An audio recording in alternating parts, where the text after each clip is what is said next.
Hello students, আজকে তোমাদের জন্য ক্লাস 8-এর প্রশ্নবিচিত্রা 2026-এর পরিবেশ বিজ্ঞানের মডেল কোশ্চেন পেপার 1 আলোচনা করব।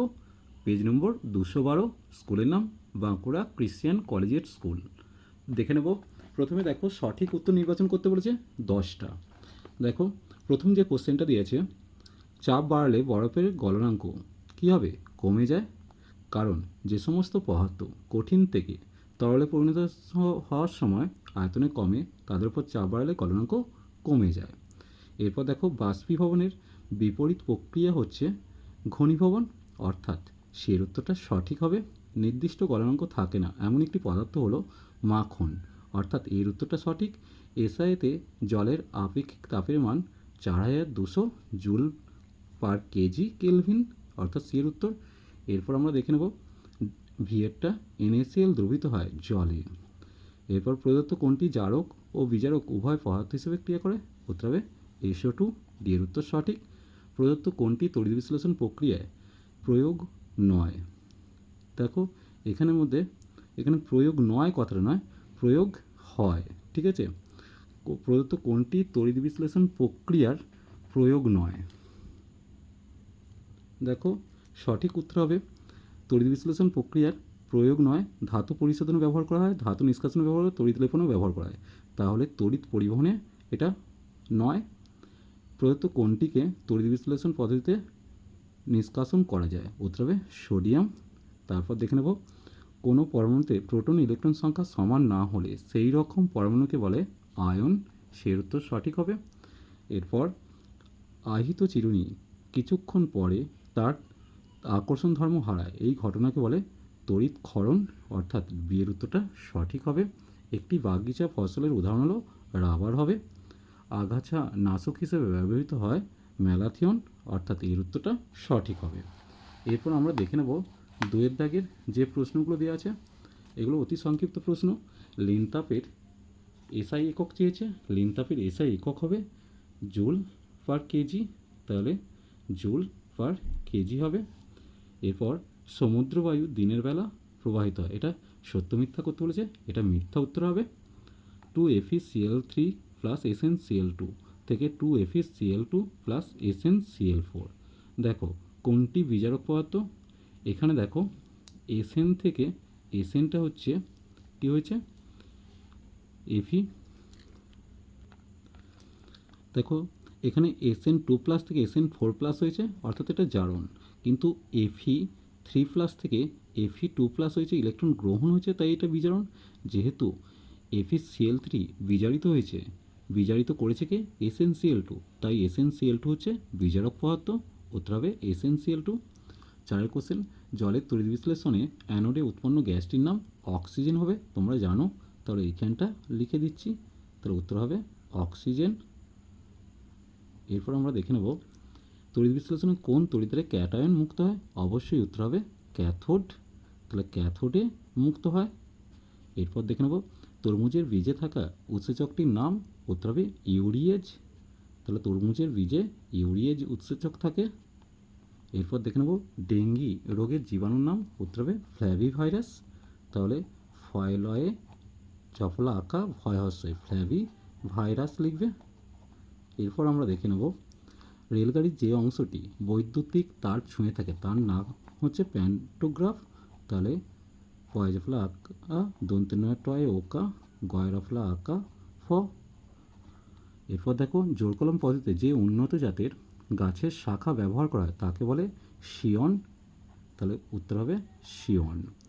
সবুজ চায়ে থাকা কোন ভিটামিন শরীরের ভেতরে হওয়া রক্তক্ষরণে বাধা দেয়? উত্তর হবে ভিটামিন কে। এরপর আমরা 3 দাগের কোশ্চেনগুলো দেখে নেব। বলছে লিনতাপ কাকে বলে? বরফ গলনের লিনতাপ কত? প্রথমত বরফ গলনের লিনতাপটা আমি লিখে দিচ্ছি, উত্তর হবে 80 ক্যালোরি পার গ্রাম। আর লিনতাপ কাকে বলে দেখে নেব। একক ভরে পদার্থের উষ্ণতা স্থির রেখে অবস্থার পরিবর্তন করতে যে পরিমাণ তাপ গ্রহণ বা বর্জন করতে হয় তাকে লিনতাপ বলে।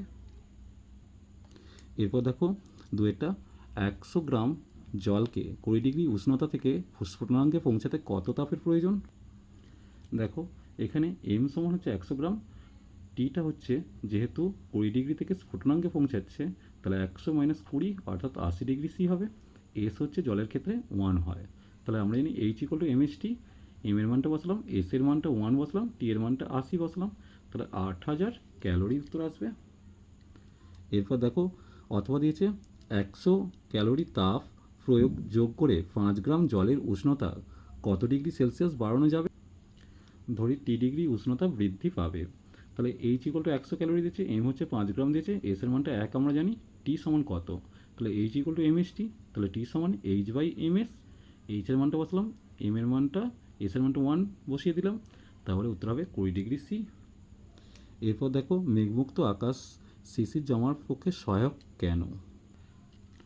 দেখো আকাশ মেঘলা থাকলে ভূপৃষ্ঠ এবং ভূপৃষ্ঠ সংলগ্ন বায়ুস্তর থেকে বিকিরণ তাপ বায়ুমণ্ডলের ওপরের স্তর ভেদ করে যেতে পারে না, বরং বেশিরভাগ তাপই মেঘ দ্বারা প্রতিফলিত হয়ে ভূপৃষ্ঠের নিকটবর্তী বায়ুস্তরের উষ্ণতা সহজে শিশিরাঙ্কের নিচে নামতে পারে না, তাই মেঘলা রাতে ভালো শিশির পড়ে না। এর পরের যে কোশ্চেনটা দিয়েছে দেখো, বড় দানার চিনির চেয়ে গুঁড়ো চিনি জলে তাড়াতাড়ি গলে যায় কেন? দেখো চিনির দানা গুঁড়ো হলে পৃষ্ঠতলের ক্ষেত্রফল বাড়ে, আর পৃষ্ঠতলের ক্ষেত্রফল বাড়লে বিক্রিয়ার বেগ বাড়ে, অর্থাৎ তাড়াতাড়ি গলে যায়। তারপর দেখো এখানে জারণ বিজারণ বিক্রিয়াগুলি লিখতে বলেছে, জারক বিজারক পদার্থের নাম চেয়েছে। দেখো এখানে H2S থেকে সালফার যেহেতু হাইড্রোজেন মুক্ত হচ্ছে তাই এটা জারণ, আর ক্লোরিন থেকে HCl যেহেতু হাইড্রোজেন যুক্ত হচ্ছে তাই এটা বিজারণ। তাহলে এখানে যেহেতু H2S Cl2কে বিজারিত করছে, তাহলে H2S হচ্ছে বিজারক, আর Cl2 H2Sকে জারিত করেছে, তাই Cl2 হচ্ছে জারক। এরপরের কোশ্চেন, গলিত ক্যালসিয়াম লোহার উপর জিঙ্কের প্রলেপ দিতে ক্যাথোড অ্যানোড ও তড়িৎ বিশ্লেষক হিসেবে কোন কোন পদার্থ ব্যবহার করবে? দেখো এটা তোমরা সহজেই মনে রাখবে, যে পদার্থে প্রলেপ দেবে সেটা হচ্ছে ক্যাথোড। যেহেতু লোহাতে আমরা প্রলেপ দেব তাই ক্যাথোড হচ্ছে লোহা, যার প্রলেপ দেবো সেটা হচ্ছে অ্যানোড, আর জিঙ্কের প্রলেপ দিচ্ছে তাই জিঙ্কটা হচ্ছে অ্যানোড। আর এখানে তড়িৎ বিশ্লেষ হচ্ছে জিঙ্ক সালফেট ব্যবহার করব। এর পরের যে কোশ্চেনটা, গলিত ক্যালসিয়াম ক্লোরাইডের তড়িৎ বিশ্লেষণে ক্যাথোড অ্যানোড দিয়ে সংগঠিত বিক্রিয়া লিখতে বলেছে, এক্ষেত্রে অ্যানোডে উৎপন্ন গ্যাসটির নাম।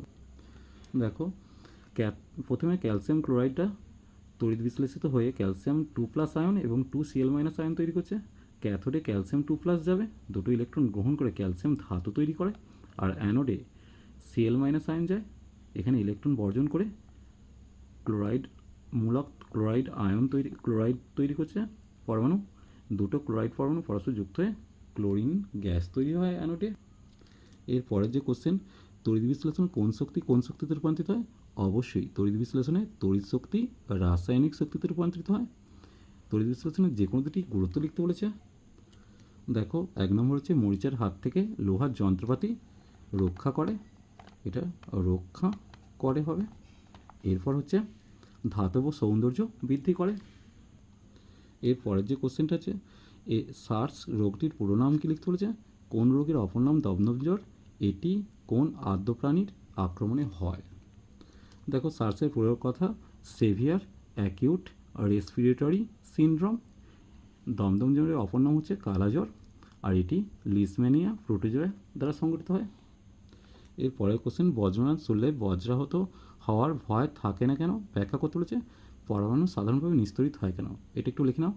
পরমাণুতে প্রোটন সংখ্যা এবং ইলেকট্রন সংখ্যা সমান, তাই পরমাণু নিস্তরিত। দেখো বজ্রনাদে শব্দের বেগ যেহেতু অনেক কম, সেক্ষেত্রে আলোর বেগ অনেক বেশি হয়, তাহলে শব্দের বেগ অনেক কম, আলোর বেগ অনেক বেশি, তাই বজ্রনাদ অনেক পরে এসে পৌঁছায়, কিন্তু তার আগেই আলো এসে পৌঁছায়, তাই সেক্ষেত্রে বজ্রনাদে মানুষের বজ্রাহত হওয়ার ভয় থাকে না। এরপরে কোশ্চেন দেখো, অজৈব সারের চেয়ে জৈব সার ভালো কেন যুক্তি দিতে বলেছে? এটা তোমরা বইয়ের 199 পাতায় সহজেই লিখে নিতে পারবে, খুব সুন্দরভাবে লেখা আছে। ছোট কার্ভকে কি বলে? ছোট কার্ভকে মাইনর কার্ভ বলে। কী হবে উত্তর হবে মাইনর কার্ভ। এখানটা আমি লিখে দিচ্ছি মাইনর কার্ভ। এদের দুটি বৈশিষ্ট্য লিখতে বলেছে, যেটা বইয়ের 215 পাতায় সুন্দরভাবে লেখা আছে।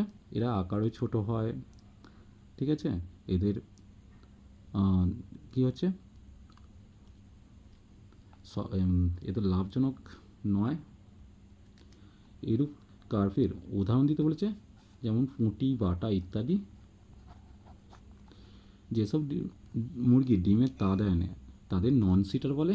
উত্তর হবে নন সিটার।